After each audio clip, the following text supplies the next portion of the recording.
নমস্কার বন্ধুরা, স্বাগত জানাই বং তথ্যে আরেকটি নতুন ভিডিওতে।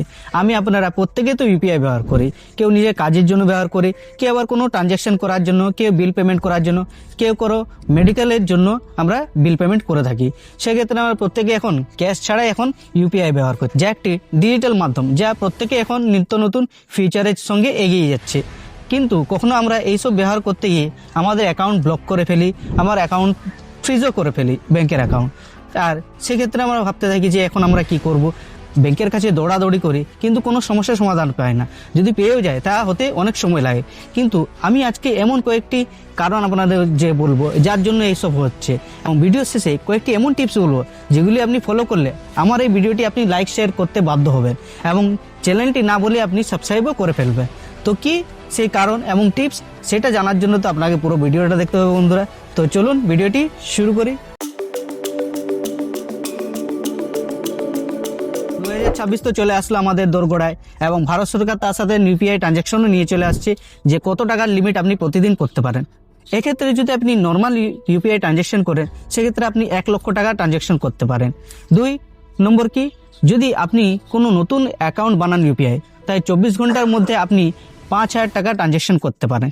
এছাড়া অনেকে যাদের দোকান আছে, যারা ছোট ছোট ব্যবসায়ী বা বড় ব্যবসায়ী, সেক্ষেত্রে তাদের ট্রানজ্যাকশন কত করবে, তারা বছরে অন্তত 40 লক্ষ টাকা ট্রানজ্যাকশন করতে পারেন।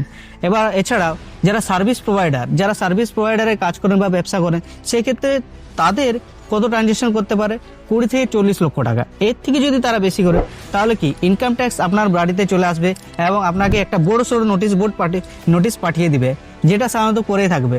এবং এর ক্ষেত্রে এইটাই শুধু নয়, আপনাদের জরিমানা এবং জেলও হয়ে যেতে পারে। তো এই সমস্ত বিষয়গুলি আপনাকে মনে রাখতে হবে যে যখনই আপনি কোনো ট্রানজ্যাকশন করবেন, তো এই লিমিট বুঝে আপনাকে করতে হবে। এবার আপনাকে ভিডিও শেষে বলেছিলাম যে কয়েকটি টিপস বলবো, যার জন্য আপনারা এতক্ষণ পর্যন্ত ভিডিওটি দেখছেন, আর আপনাদেরকে ধন্যবাদ জানাই এতক্ষণ ভিডিওটি দেখার জন্য। তো কি সেই টিপসগুলো? তো 1 নম্বর হচ্ছে, আপনাকে দুটো ব্যাংকের অ্যাকাউন্ট খুলতে হবে।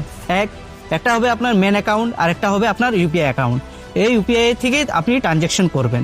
2 নম্বর কি, আপনার যদি সেভিংস অ্যাকাউন্ট হোক বা কারেন্ট অ্যাকাউন্ট হোক, দুটো আলাদা করে রাখবেন, কোনোটা একটার সাথে যুক্ত করবেন না। এবং বিজনেস অ্যাকাউন্টের জন্য আপনি একটা আলাদা কিউআর কোড করে রাখবেন, এবং সেটাতে আপনি ট্রানজ্যাকশন করবেন, বা জিনিস কেনা বেচার ক্ষেত্রে ওইখানেই ট্রানজ্যাকশন করবেন ওই অ্যাকাউন্ট দিয়ে। 3 নম্বর কি, আপনি একটা লিমিট সেট করে দেবেন যে আপনার প্রতিদিনের এত টাকা আপনি লিমিট ট্রানজ্যাকশন করবেন, এর থেকে আপনি বেশি করতে চাইবেন না। সেক্ষেত্রে আপনি একটা লিমিট সেট করে দিন। এই লিমিট সেট করার ফলে কি আপনার এই সমস্যা থাকবে না যে আপনার ওভার ট্রানজ্যাকশনও হবে না। আপনি যখনই আপনি লিমিট সেট করে রেখেছেন, আপনার ওভার ট্রানজ্যাকশনও আর কিছুতেই হবে না। তো 4 নম্বর কি, আপনি ডিজিলক করে দিন, ইউপিআই ডিজিলক। এইটি যদি আপনি অন করে রাখেন, তাহলে কি আপনার ট্রানজ্যাকশনের কোনো মতেই আর বাড়তি যাবে না। আপনার যতটা সাধ্যমতো আপনি লিমিট সেট করে রেখেছেন, ততটাই হবে। তো এই টিপসগুলি আপনি যদি প্রতিদিন ফলো করেন, তাহলে আপনার কোনো সমস্যা হবে না। তো এই সমস্ত টিপসগুলি যদি আপনি ফলো করেন, তাহলে ব্যাংকের অ্যাকাউন্ট ফ্রিজ থেকে আপনার ইউপিআই বন্ধ হওয়া পর্যন্ত সব কিছু সমাধান একবারে হয়ে যাবে, যদি আপনি এই টিপসগুলি ফলো করেন। আর এই ভিডিওটি দেখে যদি আপনি উপকৃত হন আর আমাদের ধন্যবাদ জানাতে চান, তাহলে লাইক শেয়ার করে নিন বন্ধুরা।